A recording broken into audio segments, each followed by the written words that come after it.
Bonsoir à tous et bienvenue dans ce 7-8 Sport sur TV78. Je vous souhaite une très bonne année et surtout, on l'espère, beaucoup de sport en 2021. C'est parti pour le sommaire de ce magazine. Cyclisme, le Paris-Nice partira des Yvelines en mars prochain pour la 12e année consécutive. Cette année, ce sont les communes de Saint-Cyr-l'École et de Oinville-sur-Montcian qui ont été choisies comme ville départ. Les détails dans cette émission. Football, nous recevrons dans ce magazine le club de Conflans pour parler de la Coupe de France, dernière équipe yvelinoise encore en lice dans la compétition.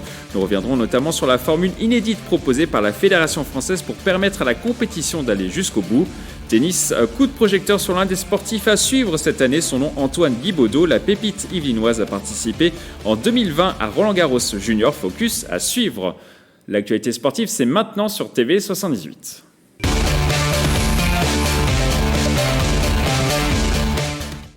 Mais avant de développer ces thèmes, une information cyclisme sur piste. Hier soir sur France Télévisions, Grégory Boger, 9 fois champion du monde, 4 médailles olympiques, dont 3 en argent, a annoncé vouloir mettre un terme à sa carrière. Le pistard originaire de Maisons-Laffitte n'ira donc pas aux Jeux Olympiques de Tokyo l'été prochain. Le sportif de 36 ans estime qu'il n'est plus à 100% pour un tel événement. Grégory Boger avait notamment brillé en 2015 lors des championnats du monde sur piste au Vélodrome national de Saint-Quentin en Yvelines. Il avait remporté 2 médailles d'or lors de ce rendez-vous.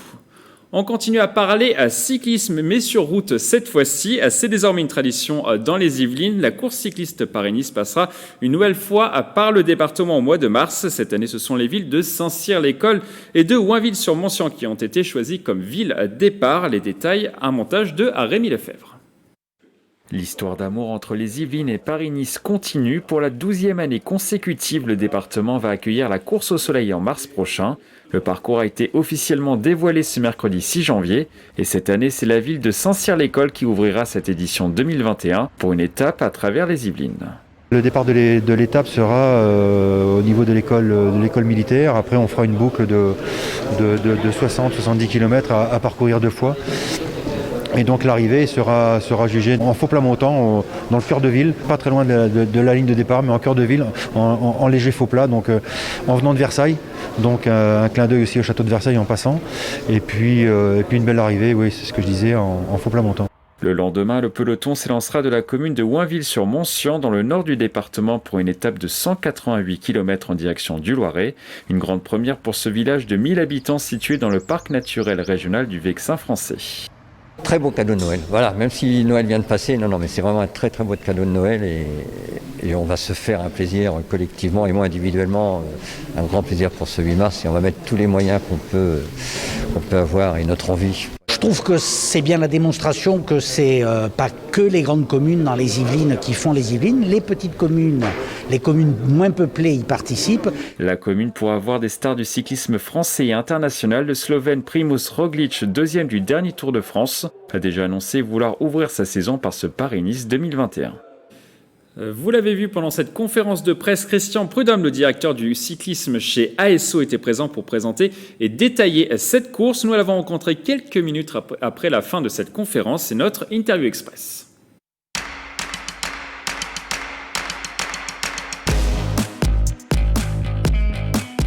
Nous avons avec le département des Yvelines des liens de confiance et d'amitié désormais, puisque nous partons depuis 2010 pour Paris-Nice. Les Yvelines sont terre de cyclisme pour le haut niveau, Paris-Nice, le Vélodrome à Saint-Quentin, l'optique des Jeux Olympiques, avec en plus le BMX et le VTT, puis aussi formidable notamment dans la vallée de Chevreuse pour la pratique du cyclisme pour tout un chacun.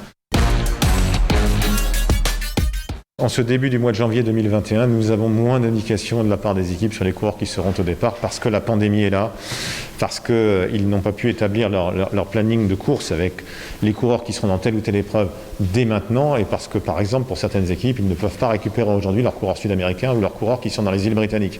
Il n'empêche que le numéro 1 mondial, Primož Roglič, vainqueur du Tour d'Espagne, vainqueur de l'un des monuments du calendrier Liège-Bastogne-Liège et qui a fait figure de vainqueur du Tour de France pendant plus de 10 jours, Roglič découvrira Paris-Nice au mois de mars. Avec lui, il y aura d'autres coureurs de grande qualité. Je pense notamment au vainqueur du Giro, Tao Geoghegan Hart, le jeune Britannique, qui sera là.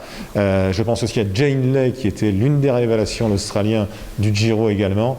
Et puis il y aura des baroudeurs du type de Philippe Gilbert, l'ancien champion du monde, et il y aura quasiment les meilleurs sprinteurs de la planète. C'est un Paris-Nice qui, dans son organisation, ressemblera très vraisemblablement à celui de l'année dernière. C'était le début de la pandémie. L'année dernière, il y avait un système de jauge.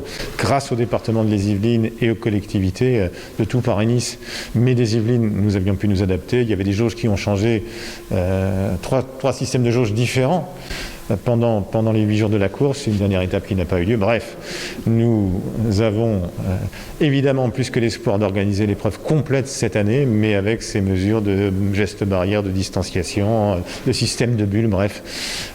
Nous devrons nous adapter. Nous allons maintenant parler des JO de 2024. Bonne nouvelle pour les sites yvelinois. Ils ont tous été confirmés par le comité d'organisation. Le département accueillera au total 7 disciplines sportives, dont du cyclisme sur piste, du VTT ou encore de l'équitation. Les détails dans ce reportage, un montage de Xavier Jalin. C'est officiel, les Yvelines vont accueillir 7 disciplines sportives pendant les JO de 2024. Les sites ont été définitivement adoptés le 17 décembre dernier par le comité d'organisation. Versailles organisera le cyclisme sur route à proximité du château ainsi que des épreuves de pentathlon moderne. La ville royale recevra également les épreuves d'équitation, un temps pressenti à La Motte-Beuvron. Nous, on savait que toutes les chances étaient avec nous parce que c'est un site totalement exceptionnel. Grâce au château de Versailles, bien sûr, qui accueille, et puis l'environnement. Donc oui, c'est une occasion formidable. À Saint-Quentin-en-Yvelines, le Vélodrome national accueillera bien le cyclisme sur piste et recevra l'épreuve d'escrime du pentathlon moderne. À une centaine de mètres, les courses de BMX seront organisées. Enfin, le golf national recevra les épreuves Golf X 6 ans seulement après la Ryder Cup 2018.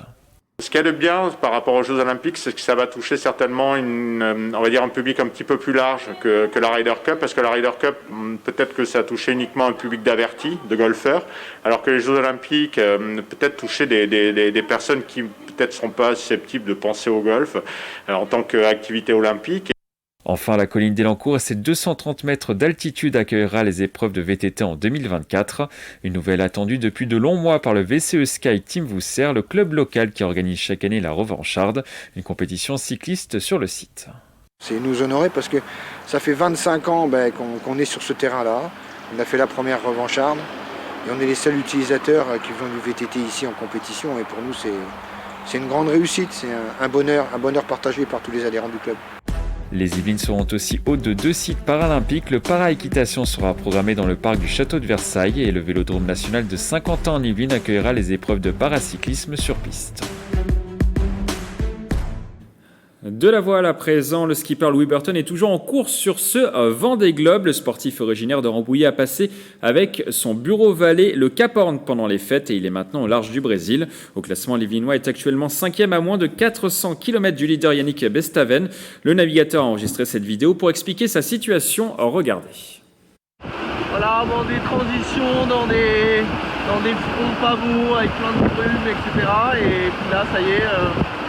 bordure anticyclonique, on a quitté l'influence de la dépression, les conditions sont bonnes, ça glisse, les bricolages sont terminés pour aujourd'hui et donc on peut accélérer.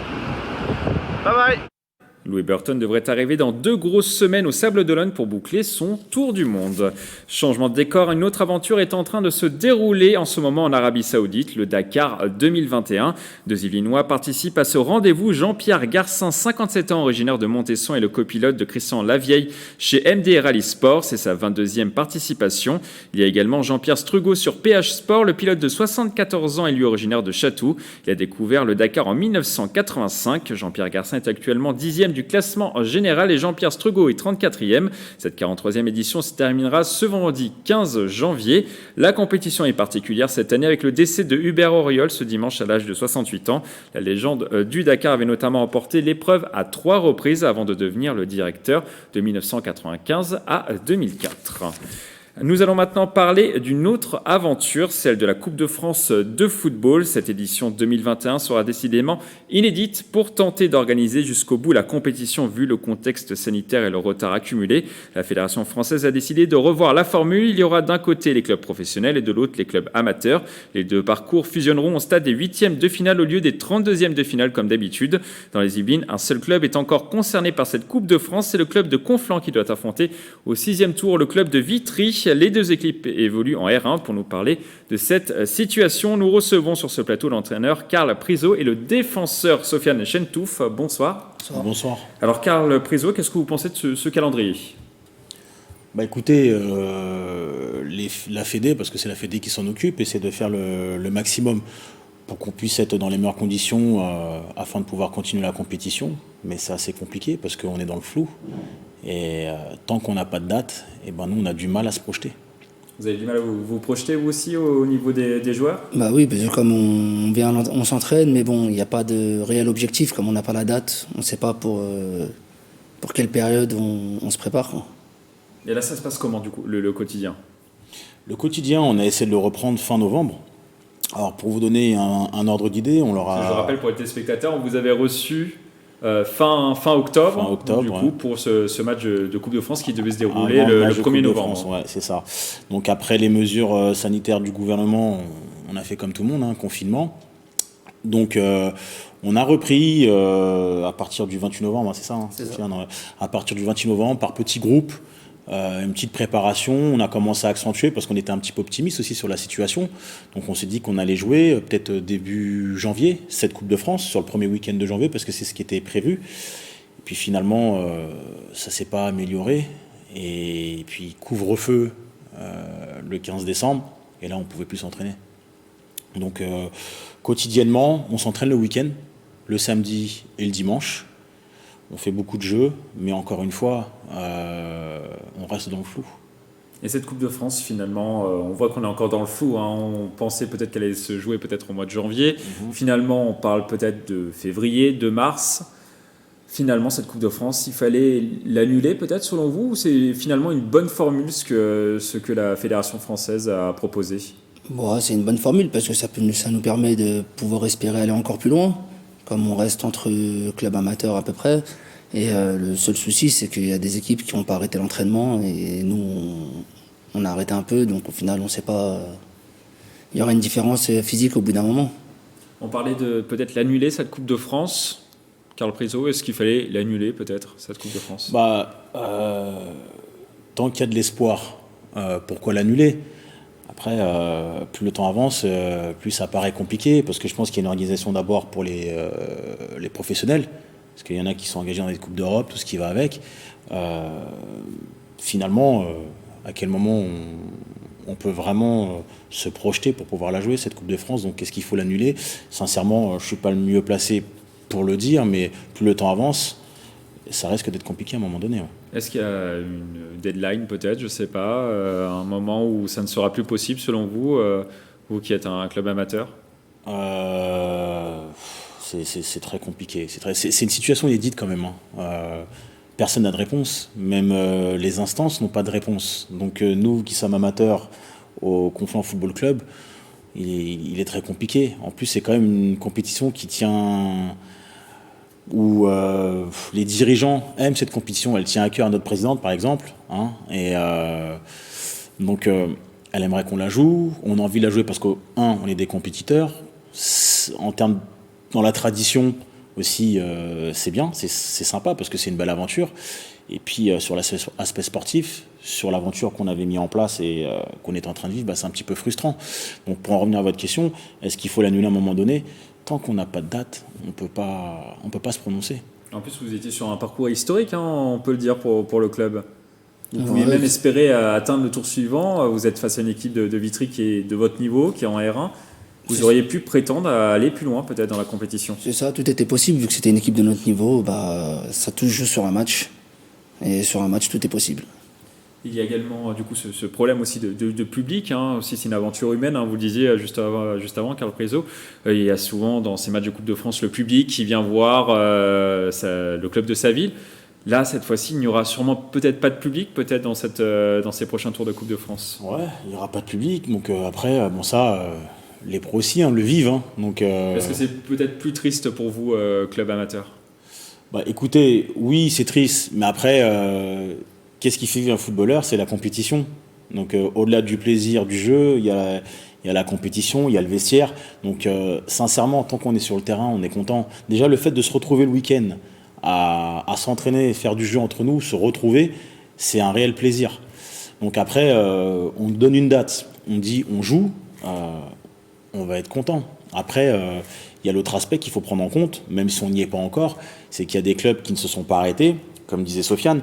Mais bon, là, c'est un échelon supérieur puisque c'est les pros. S'il arrive qu'à un moment donné, on se rencontre avec des équipes professionnelles, il va y avoir vraiment une différence pas forcément de niveau, mais sur l'aspect athlétique. Et ça, c'est quelque chose qu'il faut prendre en compte. Sofiane, est-ce que vous n'êtes pas peut-être démoralisé à l'entraînement, quand vous allez à l'entraînement, le week-end ou la semaine parfois? Non, c'est toujours un plaisir en fait de pouvoir se revoir, remettre un peu d'ambiance. Ça fait, comme on n'a pas la possibilité de tous se voir la semaine, en fait c'est un petit plaisir, on joue, on s'amuse. Après c'est vrai qu'il manque la compétition du week-end, mais au final non, c'est toujours un plaisir. Grâce à ça justement, on n'a pas ce manque de... On baisse pas les bras quand on a toujours un espoir. Il y a aussi le championnat, vous étiez deuxième du classement. Pour l'instant, pas de nouvelles non plus sur la reprise des championnats. On parle de play-off, de play-down, peut-être pour les accessions ou les montées ou les descentes justement dans les championnats. Est-ce que ça pourrait être une bonne option peut-être aussi pour raccourcir ce calendrier? Après, est-ce qu'il y a une bonne ou une mauvaise option? On ne le sait pas. Tant qu'on n'a pas de date pour savoir quand on va reprendre, ça va être en fonction de la reprise. À partir de là, ils vont pouvoir mettre en place ce qu'ils veulent, mais à l'heure actuelle, pour l'instant, c'est que des... joueur, ça pourrait être une bonne option peut-être? Oui, c'est toujours une bonne option, parce qu'on a la possibilité, à la place d'être premier, il y a toujours un espoir en étant sixième, donc au final... Ça apportera peut-être un petit peu de suspense, Carl Priso? Je sais pas, après c'est une formule qu'ils essaient de mettre en place pour pouvoir finir le championnat et puis qu'il puisse avoir du sens. Pour l'instant, je le rappelle, ce n'est pas encore validé. Non, c'est pas validé. J'ai lu un petit peu les circulaires, mais il y en a tellement qui passent. Ça change souvent. Donc après, encore une fois, les instances essaient de mettre tout en place pour que la compétition puisse avoir du sens. Et oui, ça a du sens. Après, est-ce que c'est une bonne option?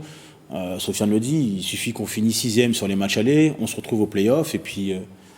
après le football c'est une science inexacte, donc s'il arrive que sur ce mini-championnat on le gère bien et qu'on finisse par monter, oui, pourquoi pas. Toutes les compétitions ont leur histoire et puis il faudra l'appréhender comme il se doit. Dernière question, c'est un petit peu l'habitude au mois de janvier, qu'est-ce qu'on peut vous souhaiter pour cette année 2021? Qu'on puisse jouer au football, tout simplement. Voilà. Même chose, Sofiane, même chose. Ouais. Bon, on espère que vous pourrez jouer au football très prochainement. Merci beaucoup, en tout cas, à tous les deux d'être passés sur ce plateau. Bon courage pour la suite de la saison. On continuera évidemment à vous suivre sur TV à 78. On termine ce 7-8 Sport par du tennis. C'est l'un des sportifs yvelinois à suivre en cette année 2021. Son nom, Antoine Guibaudot. À tout juste 15 ans, le tennisman qui s'entraîne au comité des Yvelines de Feucherolles fait partie des meilleurs jeunes de sa génération. Regardez son portrait. Il est l'une des plus belles promesses du tennis français. À 15 ans, Antoine Guibaudot fait partie de la nouvelle génération des tennismen appelés à briller sur la scène internationale. Le tennis, une discipline que le sportif d'1m87 a connue très jeune. J'ai commencé le tennis à 3 ans avec mon père parce que lui aussi il jouait et du coup il m'a fait essayer et j'ai tout de suite aimé ça. Du coup c'est comme ça que j'ai commencé. Je me souviens que j'ai tout de suite aimé ce sport.